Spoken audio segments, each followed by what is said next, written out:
A man walks into a bar, a honky-tonk, a pub, a drinking place, a speakeasy, whatever. And he sits down at a vacant stool at the bar, and 2 stools to his left is a femon who appears to be sitting alone.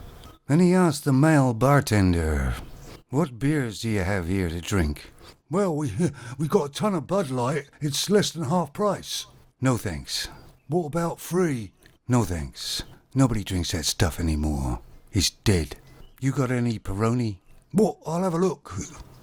"Yeah, I got 5 bottles." "Is that it?" "Well, we got delivery tomorrow, but I haven't got a lot of room. I'm trying to shift this Bud Light." "All right, is the Peroni chilled?" "Been in the fridge for a little long time. That fridge is damn cold, too." "All right, give me a Peroni. Bottle of." Well, you certainly are particular with your beers. "I just drink what I like. I don't follow the crowd." I do like a man who knows what he wants. "And what do you want?" Oh, thank you. I'll have a rum and black, please. No, I'm not going to buy you a drink. I don't even know you." "Here you go, buddy." You're right. It is nice and chilled. Well, I haven't seen you in here before. No, I'm from out of town. No, I would have remembered you before, 'cause you're quite a good-looking man. If you use corrective eyewear, I'd put 'em on now. No, you've got something about you.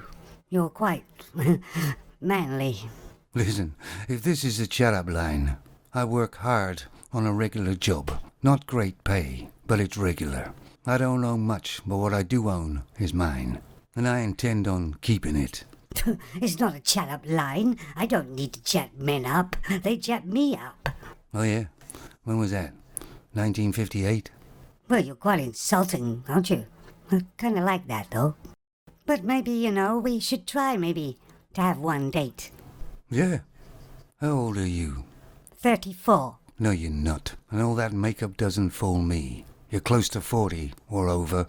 Well, actually, I'm just turned 40, and I'm kind of depressed about it. You haven't really helped much. I'm not here to help you. So you reckon we should have a date, yeah? Why not? Well, let's pretend this is a date, shall we? Right now. So when are we gonna have sex, eh? I don't have sex at least until the 3rd date, at least. Well, let's just pretend this is our 3rd date. No, you can't do that. You haven't jumped through any hoops for me yet. Well, let's assume we had 3 very long good dates, and I jumped through loads of hoops for you. So that means we could go across to the hotel across the road and bang each other's brains out. I mean, come on, let's face it, that's what it's all about, isn't it? I don't know, it just doesn't seem very natural. Believe you me, it's the most natural thing in the world. It's only femons that complicate it. But, all right, let's do it your way. Let's say we do date 3 times. We get on very well, and we have rather good time. And then we eventually have sex, and it's okay. And then we get on, and we start seeing each other, and kind of become a couple. Yes, that sounds very nice. Then we go out to dinner and things like that, and we kind of go out as a couple with your friends, and then some of my friends. Yes, carry on. And we go out for such a long time, we think, well, what about getting engaged? Hey, I'm liking this story. So I buy you a very expensive ring. Good. Now I've got something, even if it doesn't work out, I can cash that in. Anyway, we don't break up or anything, and we stay together a little bit longer, and then it's mentioning a wedding. And of course we have to do a lot of arranging, and a lot of money has to go into it, mostly mine. But you control the whole wedding, who's coming, where they're sitting, what they should wear, and so on. Yes, this story sounds perfect up to now. Don't ruin it. So we get a small house together, and of course it needs a lot of work. And I come home from work and do some more work up until the late hours every night. You are supervising as usual, of course. It takes quite a long time to fix this house up properly, but it finally gets done. Of course, in that time, we've gone out with your friends and my friends, and you've slowly kind of got rid of all my friends. Mostly all males. And the only friends we really have are your friends, because my friends don't come round anymore. And you've also isolated me from my family. Sex between us has pretty much died now. You always have a headache or you're just too tired. And the only conversation we seem to have is when I come home from work, is that something needs to be fixed around the house. I go and look for some happiness and start going out with my friends again. I come home a little late at night and I'm very intoxicated. You tell me I'll have to sleep on the couch. I sleep on the couch for over 3 weeks.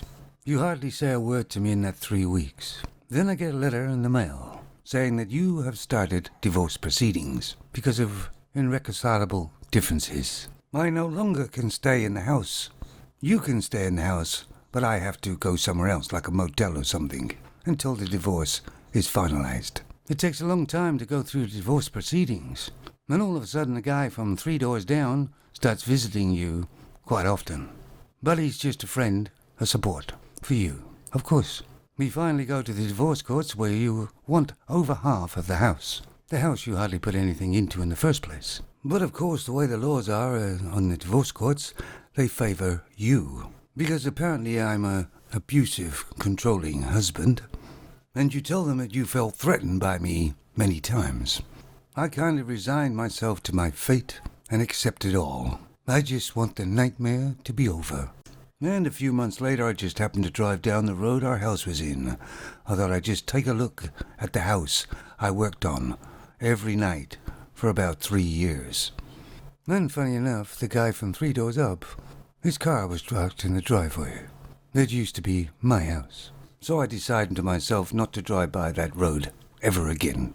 So basically, from the time we met to the time you completely fleeced me and turned me into a man that had less than when I first met you, but however you have more. And don't forget the time and energy that I wasted. It was a total of 7 years. Now, what was it you kind of asked me a little while back? I don't know. You've kind of gone on a tangent. Something about dating. Oh, I said that maybe we should date. Let me tell you, I'd rather slide down a 5-mile razor blade, naked, and then land in a vat of vinegar, than date you. Goodbye. Hey, didn't drink his beer. Then I lost another man.